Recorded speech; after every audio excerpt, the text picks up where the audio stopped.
आप किसी चीज़ को अपने मन के अंदर बार बार दोहराते हैं तो वो चीज़ वातावरण में भी गूंजती है। ये बात कितनी हाइपोथेटिकल जैसी लगी ना, जैसे कि कोई पिक्चर चल रही हो या कोई बनावटी सी बात हो, पर ऐसा नहीं है दोस्तों। आपको भी किसी खाली कमरे में कोई बात बोलते हैं तो बात गूंजती है, क्योंकि दीवार जो हम लोग बोलते हैं तो वो रेज निकलती है, दीवारों से टकराती है और फिर वो बार बार टकराती है और बार बार गूंजती है। ये तो कोई ऐसी बात नहीं है जो आप नहीं जानते हैं, ये तो सभी को ही जानता है कि हम लोग जब किसी खाली कमरे में बोलते हैं तो चीज़ें दोहराती हैं।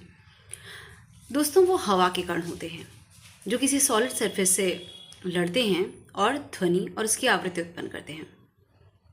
आपको पता है कि जो हम लोग अणु परमाणु की बात करते हैं वो केवल किताबों में नहीं है। हमारे शरीर में जो सेल होती है, सेल में बहुत ढेर सारे एंजाइम बने होते हैं, या फिर सेल की कवरिंग कह लो, बाहरी आवरण, आंतरिक आवरण, हमारी स्किन, किसी भी अंग को ले लो, किसी भी छोटे रूप में इसे ले लो, क्योंकि शरीर की इकाई ही कोशिका या सेल है, तो चलो हम इसकी बात करते हैं। इसके भीतर जितनी भी तरह के एंजाइम बनते हैं, आपको क्या लगता है वो क्या हैं?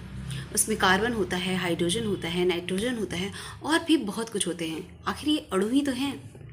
ये हाइड्रोजन कोई अलग तरह का हाइड्रोजन नहीं होता, या ये नाइट्रोजन कोई अलग नहीं होता। ये वैसे ही नाइट्रोजन है जिनके बारे में हम लोगों ने किताबों में पढ़ा हुआ है। तो बेसिकली इनमें भी इलेक्ट्रॉन, प्रोटॉन होते हैं।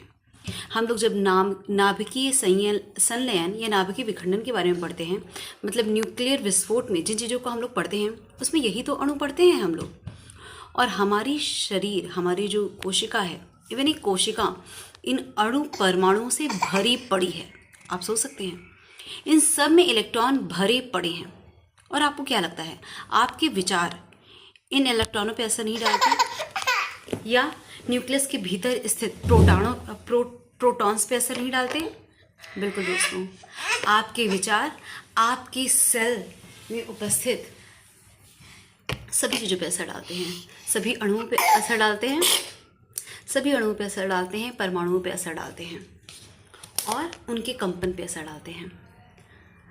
इसी के बीच में आपको एक बात बता दूं, एक बहुत ही विशेष चीज़ है कि हमारी बॉडी में जितनी भी डिजीज़ उत्पन्न होती हैं उसमें हमारे विचारों का बहुत बड़ा योगदान है। क्योंकि डेफिनेटली सभी के मन में क्वेश्चन आएगा ना कि अगर हमारे विचार इतना जो है क्रिएट कर सकते हैं तो क्या क्रिएट करते हैं? आपकी डिजीज़ क्रिएट करते हैं, आपके शरीर की शांति क्रिएट करते हैं, आपके वातावरण की शांति क्रिएट करते हैं। ये आपके विचार हैं। आपके विचार हैं जो आपको स्वस्थ बनाते हैं और आपके विचार हैं जो आपको अस्वस्थ बनाते हैं। आपकी जैसी